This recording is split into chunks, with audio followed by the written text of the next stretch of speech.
DRBM TV, une chaîne qui se veut de prêcher et d'enseigner publiquement ce qui est utile au peuple de Dieu.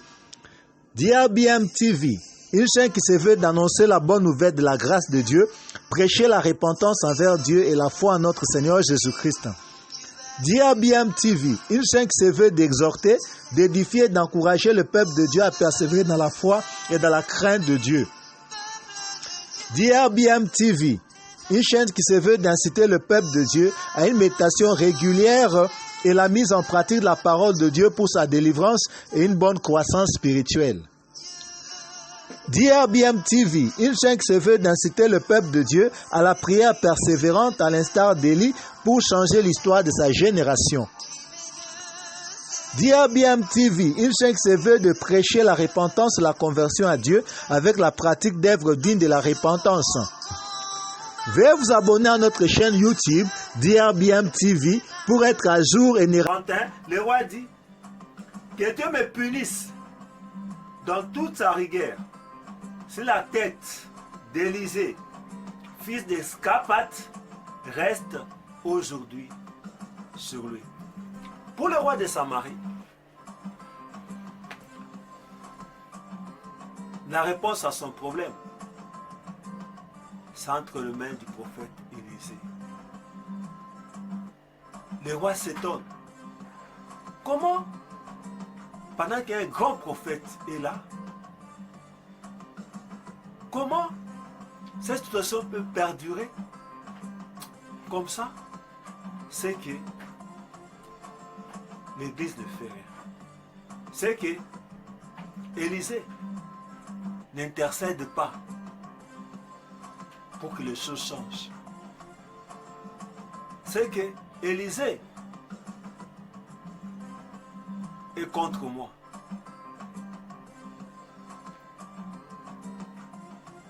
Maintenant, qui est Élisée? Élisée, c'est le prophète de l'Éternel. Le messager que Dieu avait établi en Samarie, succédant sur le prophète Élie, qui par sa prière avait fait descendre le feu du ciel pour consumer les sacrifices offerts à Dieu, défiant le prophète de Baal et ramena de par là le cœur du peuple vers l'Éternel, son créateur, et à les détourner. Parmi les rôles du prophète, le prophète avait pour rôle de faire retourner le peuple de Dieu dans la voie droite, en lui montrant les conséquences de ses mauvaises actions. Donc Élisée était la bouche autorisée au niveau national. La nation d'Israël, avec comme capitale Samarie, il était la bouche autorisée.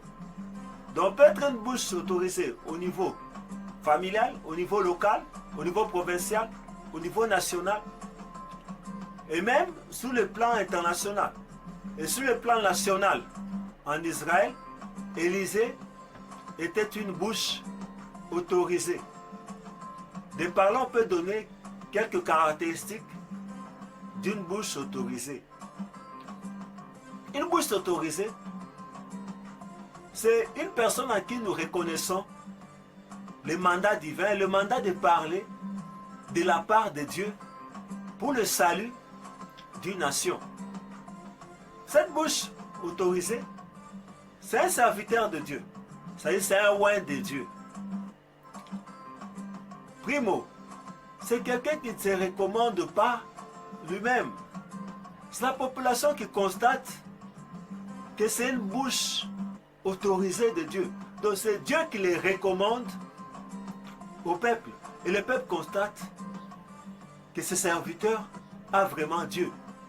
Il jouit d'un bon témoignage. Pourquoi? Parce que Dieu est saint. Et celui qui doit le représenter doit marcher dans la sainteté. Il est un homme intègre et craignant Dieu. Une vraie bouche autorisée. Il est ennemi de la cupidité. C'est-à-dire n'est pas attaché par l'amour de l'argent. Il est plein d'esprit et de sagesse. C'est un homme puissant. Et nous constatons qu'Élisée remplissez tous ces critères que nous venons d'énumérer. Et le roi était conscient de cela. Il a fait semblant pendant un long moment, mais après, il s'est décidé, comme la plupart des gouvernements aujourd'hui, qui ont décidé de fermer les églises. Et quand l'État touche à l'église, on doit chercher à savoir qu'est-ce que cela signifie. Ça signifie quoi? Quand l'État arrive à toucher à l'église, ça signifie que l'église doit réagir. L'église doit manifester la grandeur de son Dieu. L'église doit montrer que nous avons un Dieu puissant.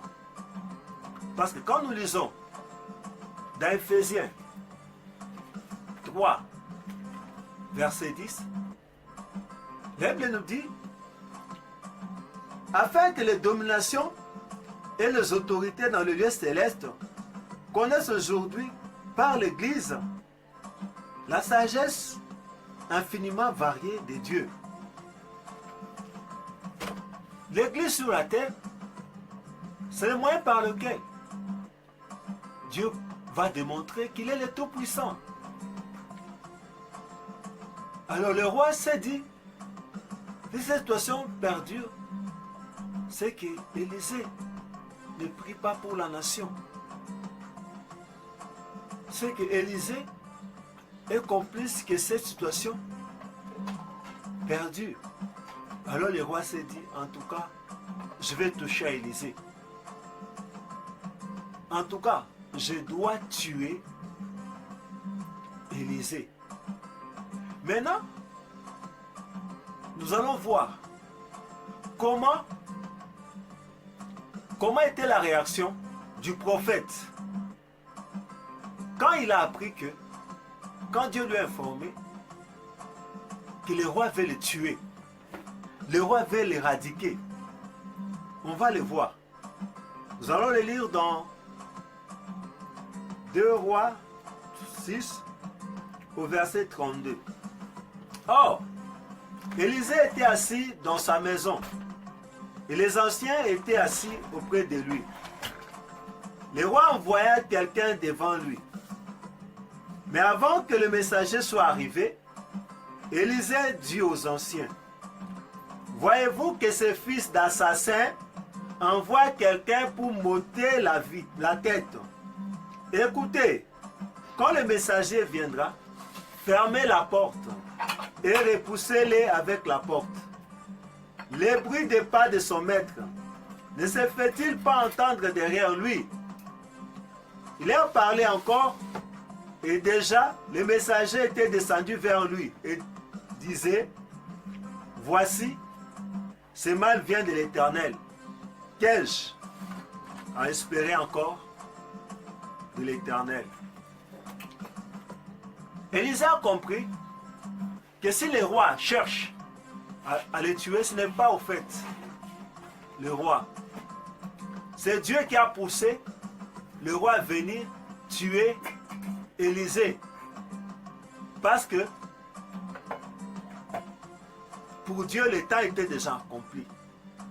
Donc, c'est Dieu qui a poussé le gouvernement à fermer les églises pour que les églises réagissent de manière spirituelle.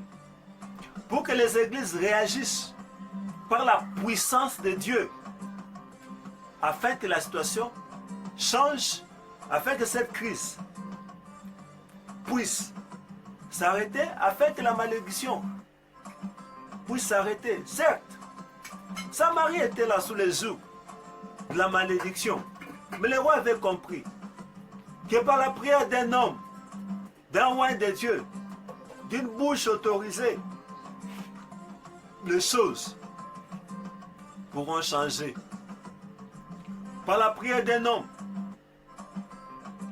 Samarie sera délivrée. Regardons maintenant ce que la sentence de mort a produit. Parce que le roi de cette époque-là avait compris. Au chapitre 7, voilà ce qui s'est produit au chapitre 7. Ici, nous entrons déjà dans la voie de sortie. Élisée dit, écoutez la parole éternelle. Ainsi parle l'Éternel. Demain, à 7 heures, on aura une mesure de fleurs de farine pour un cycle et 2 mesures d'orge pour un cycle à la porte de Samarie. Au verset 2. L'officier sous la main duquel s'appuyait le roi répondit à l'homme de Dieu.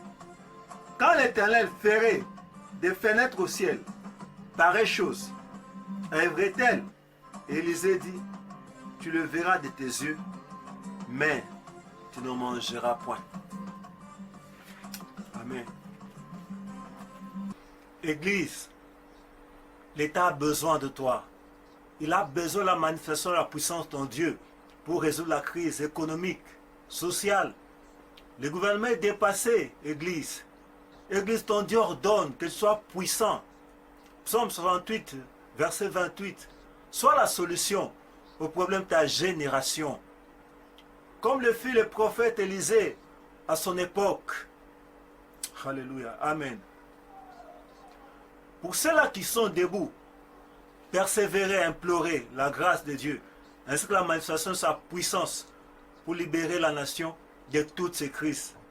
Pour ceux-là qui sont tombés, comme David, repentez-vous, revenez à votre premier amour du Seigneur. Il peut encore vous oindre et réclamer ensuite la restauration de cette nation. Peuple de Dieu, prions le Seigneur pour qu'il puisse oindre ses serviteurs, tel qu'il avait oint les prophètes Élisée, l'apôtre Paul, l'apôtre Pierre. Prions que Dieu puisse injecter dans le gouvernement la race de Joseph, de Daniel, de Shadrach, de Meshach, d'Abednego, de Mardoché, la race de Joseph, des hommes solutions qui, quand ils entrent dans la gestion de la politique d'une nation, ils changent le cours des événements. Ils apportent la solution. Ils aident le roi à réussir sa mission pour la nation. Amen. Nous allons prier. Seigneur, je te recommande ton peuple qui m'a suivi. Ma prière, c'est que tu puisses créer pour un chacun une voie de sortie. Tu l'avais fait pour la veuve de Sarepta. Tu étais intervenu dans son foyer par un miracle pendant les temps de crise, l'aidant ainsi à surmonter ces dures épreuves. Comme tu avais agi pour Samarie, ô Éternel, fais de même pour la République démocratique du Congo. Fais de même pour chaque pays africain, Seigneur. Fais de même pour l'Europe, pour l'Amérique, pour l'Asie, pour l'Océanie. Interviens, Seigneur, étends ta main au travers de tes serviteurs. Oins-les, tes serviteurs dans le monde entier. Oins-les, Seigneur. Oins-le. Oins-le. Afin qu'il soit la solution au problème de leur génération, chacun pour sa part. Au nom de Jésus, nous avons ainsi prié. Amen. Amen. Que Dieu vous bénisse. Si cette émission vous a été bénéfique, n'hésitez pas de vous abonner à notre chaîne YouTube. Et surtout, si vous avez des suggestions, veuillez nous écrire aux adresses susmentionnées. Que Dieu vous bénisse et à la prochaine.